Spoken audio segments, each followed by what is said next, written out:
புனித மத்தேயு எழுதிய தூய நற்செய்தி அதிகாரம் 1 இறைவார்த்தைகள் 18 தொடக்கம் 24.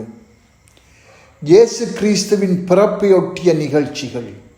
அவருடைய தாய் மரியாவுக்கும் யோசேப்புக்கும் திருமண ஒப்பந்தம் செய்யப்பட்டிருந்தது. அவர்கள் கூடி வாழும் முன் மரியா கருவுற்றிருந்தது தெரிய வந்தது. அவர் தூய ஆவியால் கருவுற்றிருந்தார். மரியாவின் கணவர் யோசேப்பு நேர்மையாளர்.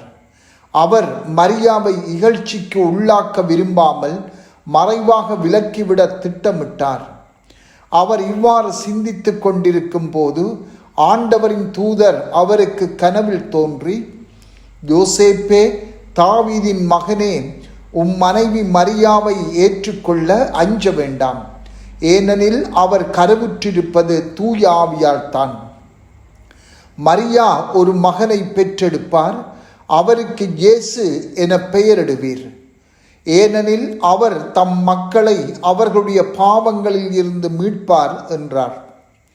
இதோ, கன்னி கருவுற்று ஓர் ஆண்மகனை பெற்றெடுப்பார்.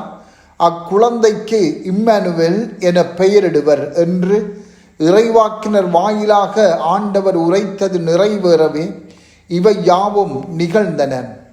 இம்மானுவேல் என்றால் கடவுள் நம்முடன் இருக்கிறார் என்பது பொருள். யோசேப்பு தூக்கத்தில் இருந்து விழித்தெழுந்து ஆண்டவரின் தூதர் தமக்கு பணித்தவாறே தம் மனைவியை ஏற்றுக்கொண்டார். சிந்தனை. மனித ஆளை பற்றிய படிப்பு ஓர் ஆச்சரியமான சுவையான ஒன்றாகும். நீண்ட காலமாக எண்ணற்ற மெய்யியலாளர்கள், இறையியலாளர்கள், சமூக விஞ்ஞானிகள் மனித இயல்பின் வெவ்வேறு அம்சங்களை புரிந்து கொள்ள முயன்று வருகின்றனர். திரு அவையின் மெய்யியல் பாரம்பரியத்தில் புனித தோமஸ் அக்வைனஸ் இந்த விடயத்தில் செல்வாக்குமிக்க நம்பகமான ஓர் ஆசிரியராக தனித்து விளங்குகின்றார்.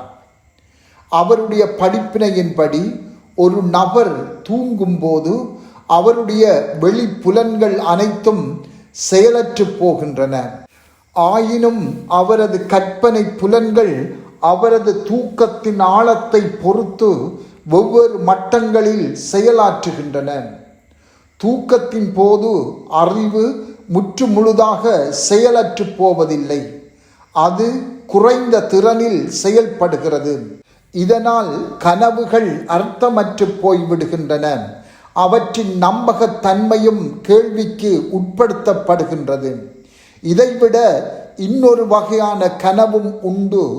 அது தனது இயல்பான தன்மையை கடந்து செல்லக்கூடியது.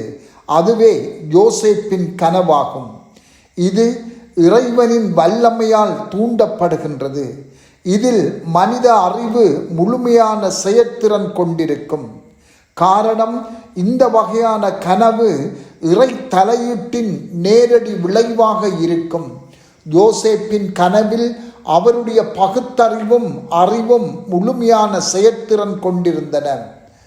அதனால் வானதூதரால் வழங்கப்பட்ட இறை செய்தியை உள்வாங்கிக் கொள்ள முடிந்தது. அத்தோடு அவர் தாமாகவே விருப்பத்தோடு கடவுளின் கட்டளைக்கு ஆம் என்று பதில் சொல்லக்கூடியதாக இருந்தது. இறை திட்டத்துக்கு அவர் அளித்த ஆம் தெளிவாக வாசகத்தில் வெளிப்படுகின்றது. ஆண்டவரின் தூதர் தமக்கு கட்டளையிட்டவாறே தம் மனைவியை ஏற்றுக்கொண்டார். இறை தூண்டுதலால் நடந்தேறிய கனவிலேயே யோசேப்பு இந்த தெரிவை மேற்கொண்டார்.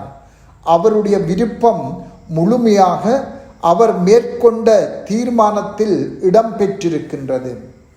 இத்தகைய கனவுகள் அசாதாரணமானவை என்றாலும் அவை நடந்தேறுகின்றன. ஆயினும் யோசேப்பு கடவுளின் விருப்பத்துக்கு கீழ்ப்படிந்ததை நாங்கள் பின்பற்ற இத்தகைய ஒரு கனவை நாம் எதிர்பார்த்து கொண்டிருக்க வேண்டும் என்று அல்ல. யோசேப்புக்கு வழங்கப்பட்டது போல இறை உண்மைகள் எமக்கும் வழங்கப்படுகின்றன. சிறப்பாக முதன்மையானதாக திருவிவிலியத்தில் இருந்து இந்த உண்மைகள் எமக்கு வழங்கப்படுகின்றன.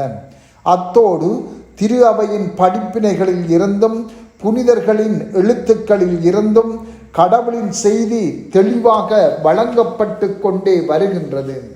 எனவே இவற்றை உணர்ந்து கொள்ள நாம் இறைவனின் விருப்பத்தோடும் இறை உண்மைகளோடும் இணைந்திருக்க வேண்டும்.